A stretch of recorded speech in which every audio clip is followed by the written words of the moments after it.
Hello guys, welcome sa Rodel Orlina TV channel. Madali lang ba maubos yung mga load nyo? Kahit di nyo naman ginagamit, di naman kayo nagbukas ng mga application ng social media, di naman kayo naglalaro ng mga online games, pero madali maubos yung mga load nyo, lalong-lalo na kung promo lang. Minsan kasi guys, yung mga application na yan, kung kusa na mag-update yan, kakain talaga na data yan. Lalong-lalo na yung mga social media application na maka-swipe tayo ng mga videos dyan. Once na mag-automatic play ang mga videos na yan guys, kakain yan sa ating mobile data usage. So yun ang ituturo ko sa inyo ngayon para makatipid tayo guys, lalong-lalo na yung ating mga load ay promo lang, katulad ng Giga 50 o anong klaseng promo lang yan dyan nga load. So yun ang ituturo ko sa inyo ngayon para makatipid tayo. So make sure lang din guys na panoorin mo tong video nito hanggang dulo kasi dito ituturo ko step by step kung paano ito gawin. Baguhan ka man lang din dito sa aking YouTube channel, huwag kalimutan na mag-subscribe at pindutin yung notification bell nang sa ganun magiging updated pa kayo sa mga susunod ko pa na-upload na video na katulad nito. So yun guys, hindi natin ito patagalin pa. Proceed na tayo patapos ng aking intro. Ngayon, para masimulan natin yung ating tutorial guys, tandaan nyo, ito yung pinaka-guide natin, yung orange na bilog. So, karamihan dito sa atin ngayon guys, di pa alam kasi sa Play Store lang ang setup nito. Para makapagsimula tayo, i-click lang natin tong Play Store. Once na maklik natin yung Play Store, hanapin natin dito yung settings. So, itong settings, click natin itong settings. Pagka-click natin sa settings, mapunta tayo dito. Dito sa settings, hanapin natin dito yung network preferences. So, ito siya, network preferences. So, i-click natin to. Pagka-click natin sa network preferences, meron dito tatlong kategory. Nandito yung app, download preferences, auto-update apps, auto-play videos. So, ang pipiliin natin dito guys, ito, auto-update apps. Click natin to. Pagka-click natin sa auto-update apps guys, kailangan na pipiliin natin dito, over Wi-Fi only o di kaya don't auto update apps. Huwag natin pipiliin itong any network. Kasi once pag itong pinili nating over any network guys, lalong-lalo na yung load natin ay promo lang. So doon pa lang magtaka ka na kung bakit na madaling maubos yung ating promo load.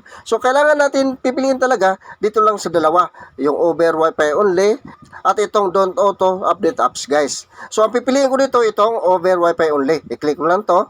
Basta wag na natin itong piliin itong over any network. Kasi once ay pag ito pinili natin guys, mas madali talagang maubos yung ating mga mobile data. Lalong-lalo na kung automatic nag-update yung mga application sa social media. So doon pa lang guys, mag-consume talaga ng malaking data usage kaya madaling maubos yung ating load lalong-lalo na kung promo lang. Ang pipiliin ko dito guys ay over Wi-Fi only. Ngayon, pagkatapos ng pagpili dyan, i-click lang itong okay sa baba. Ngayon, sunod natin gagawin, dito na naman tayo sa autoplay videos. I-click natin to. Pagka-click natin sa autoplay videos, guys, natin pipiliin itong autoplay videos at anytime. Once pag ito ang pinili natin, yung load na natin ay promo lang, mula ka Giga 50 o Giga Video 50 lang tayo. So, doon pa lang guys, mas madaling maubos yung load natin kasi nagkukonsume talaga ng malaking data yon. Pipiliin natin dito, autoplay videos over Wi-Fi only. At itong don't autoplay video. So, nasa inyo na lang guys kung saan dito sa dalawa. So, ang pipiliin ko dito, itong pangatlo, don't autoplay videos. I-click ko lang to. Basta wag na itong autoplay videos at anytime. Once ito pinili nyo at yung load niyo ay promo lang, magtaka ka talagang bakit madaling maubos. Kaya dito na tayo sa don't autoplay videos. I-click natin to. Then, pag na-click natin yan, i-click lang din natin tong okay. So, yun na guys. Ganun lang kadali yung pag-setup nito. Dito lang sa Play Store. Basta dito sa auto update apps guys, ang pipiliin natin ay over Wi-Fi only. Huwag tayo dito sa over any network. Kasi nga, nagtitipid tayo sa ating load kasi promo lang. Pagkatapos dito naman sa autoplay videos, so dito naman sa autoplay videos, ang pipiliin talaga natin ay don't autoplay videos. Huwag tayo sa autoplay videos at anytime.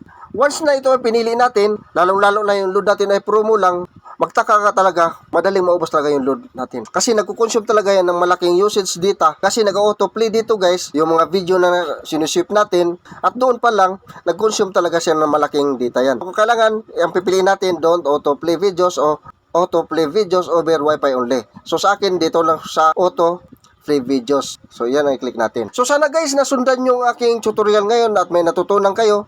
Na sa ganun, alam nyo na itong gawin guys kung kayo na ang gagawa nito. So abang-abangan nyo lang uli yung mga susunod ko pa na-upload na video. Maraming salamat.